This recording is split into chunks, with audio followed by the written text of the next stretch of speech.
Bonjour et bienvenue dans Calmie, dans ce moment rien qu'à toi dans ta journée. Je suis Aline, la fondatrice de ce podcast, et je te retrouve aujourd'hui pour un nouvel épisode hors série sur quand ton cerveau n'arrête pas de penser, comment calmer les pensées anxieuses qui tournent en boucle. Aujourd'hui, on va parler d'un sujet que beaucoup de personnes vivent, mais qu'elles ont parfois du mal à expliquer. Quand leur mental tourne en boucle. Tu sais, c'est ces pensées qui reviennent sans arrêt, tes scénarios imaginaires, tes « et si », ces discussions que tu refais dans ta tête, ces inquiétudes qui prennent toute la place. Et même quand tu essaies de te calmer, même quand tu te dis « allez, stop », en fait, ça continue. Si tu vis ça en ce moment, j'aimerais déjà te dire une chose.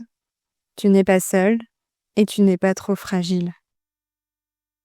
Ton cerveau essaie juste de te protéger, même si sa méthode est épuisante.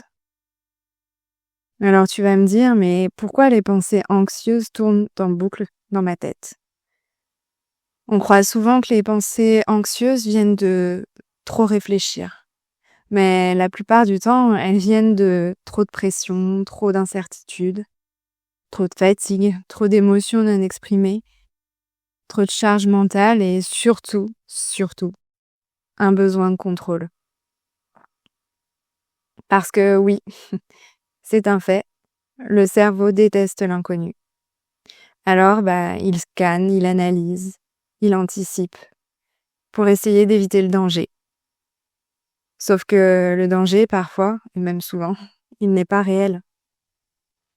C'est une peur, un souvenir, un stress accumulé, une menace ressentie. Et le cerveau, lui, il ne fait pas toujours la différence. Alors, ces pensées anxieuses, elles peuvent prendre plusieurs formes. Ça peut être des scénarios catastrophes. Toutes ces questions que tu te poses comme et si je tombe malade ? Et si je perds mon travail ? Et si je fais n'importe quoi ? Ce peut être aussi la rumination du passé. J'aurais dû dire ci, j'aurais dû dire ça. Pourquoi j'ai fait ça ? Je suis nulle. Je n'aurais pas dû réagir comme ça. Ça peut être aussi l'obsession du contrôle. Il faut que je gère tout, que j'ai la maîtrise. Je dois être sûre de moi, sûre de ce que je fais. Je dois comprendre. Et enfin, il y a la conversation imaginée.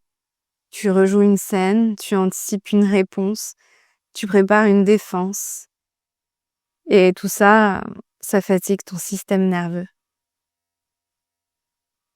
Alors, le premier piège dans tout ça, c'est d'essayer de se battre contre ces pensées.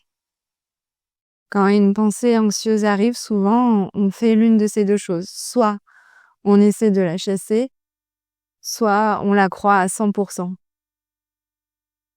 Et les deux peuvent renforcer cette anxiété. Parce que plus tu te bats, plus ton cerveau comprend cette pensée est dangereuse. Et plus tu y crois, plus elle devient réalité. La clé dans tout ça, c'est une troisième option. C'est le fait d'observer la pensée sans s'y accrocher. La clé, c'est une phrase toute simple que tu peux te dire, c'est « ce n'est qu'une pensée ». Ça peut paraître simple dit comme ça, mais c'est une vraie pratique. Quand une pensée arrive, tu peux te dire « je remarque que je pense ça ». Mon cerveau est en mode protection. C'est une pensée anxieuse, mais ce n'est pas une vérité. Et je n'ai pas besoin de résoudre ça maintenant. Parce que oui, tu peux avoir une pensée sans lui obéir. Tu peux l'entendre sans la suivre. Alors aujourd'hui, je vais essayer de te délivrer 5 outils concrets pour calmer ton mental sans le contrôler. Peut-être que certains vont te parler, certains seront plus faciles pour toi à mettre en pratique dans ton quotidien. Mais donc du coup, tu peux en choisir un seul si tu le souhaites et le répéter. Mon outil numéro 1, c'est de nommer le mécanisme. Quand ça tourne en boucle dans ta tête, dis-toi, OK, je suis en train de ruminer, ou bien je suis en train d'anticiper, ou je suis en train de me juger. Le simple fait de nommer, ça crée une distance. Tu n'es plus dans la pensée, tu es en train de l'observer. Ton outil numéro 2, c'est écrire pour vider. Tu prends 3 minutes. Tu écris tout ce qui tourne dans ta tête, sans filtre. Pas pour faire joli, hein. On n'est pas sur du Baudelaire. Mais juste pour sortir du mental. Puis tu finis avec une phrase. Je reviendrai sur ça plus tard. Là, je me repose. C'est un message très clair pour ton cerveau et facile à comprendre. Mon outil numéro 3, ça va être de revenir au corps. Le mental ne se calme pas avec le mental. Donc, tu peux par exemple poser une main sur ta poitrine ou sur ton ventre et te demander où est-ce que je ressens ça dans mon corps? Est-ce que c'est serré? Est-ce que c'est lourd? Est-ce que c'est chaud? Souvent, quand on revient au corps, les pensées perdent un peu de puissance. Parce que l'anxiété adore te garder dans la tête. C'est d'ailleurs pour ça que les pratiques de méditation, de yoga ou tout simplement le sport aident vraiment à calmer le mental. Elles te font du bien. Mon 4e outil, ça va être la respiration.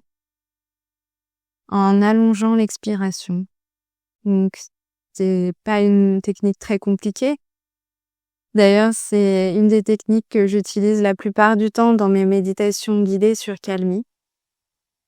Elle consiste juste à inspirer pendant 4 secondes et à expirer pendant 6 secondes.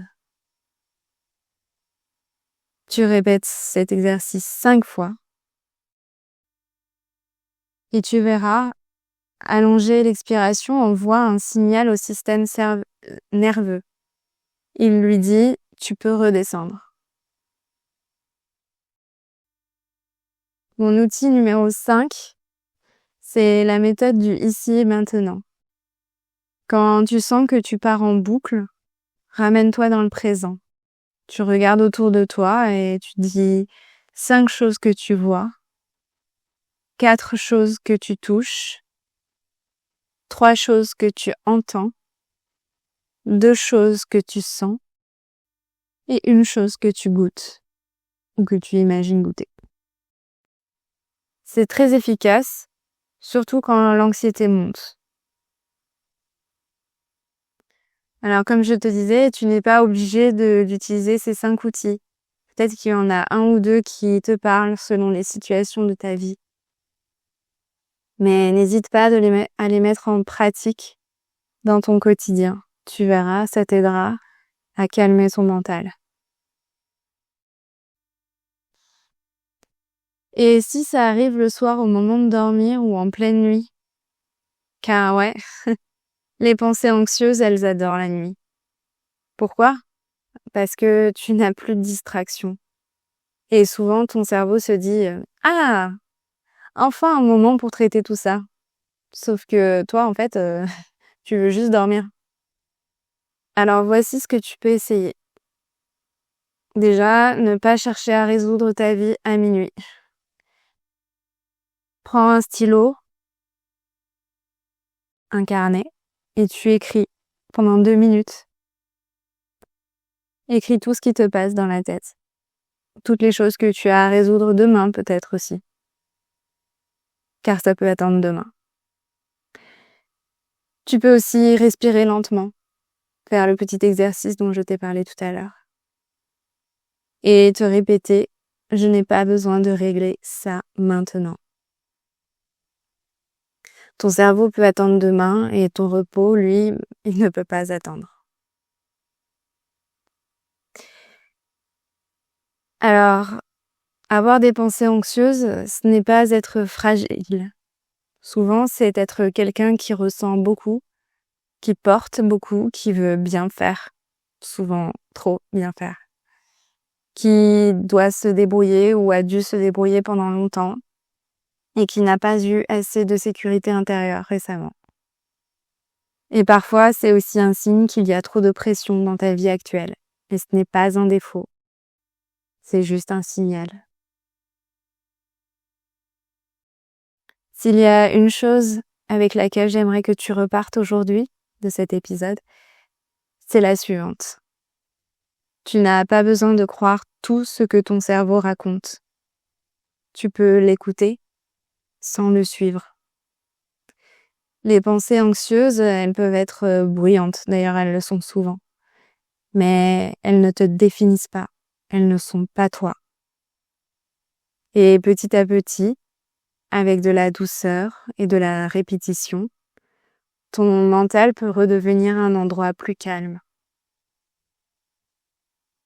Si tu es sensible aux exercices de méditation et de respiration guidée, je t'invite à suivre mes méditations sur Calmy. Merci d'avoir écouté cet épisode. On se retrouve très bientôt pour un nouvel épisode hors série. Et d'ici là, prends soin de toi. Vraiment.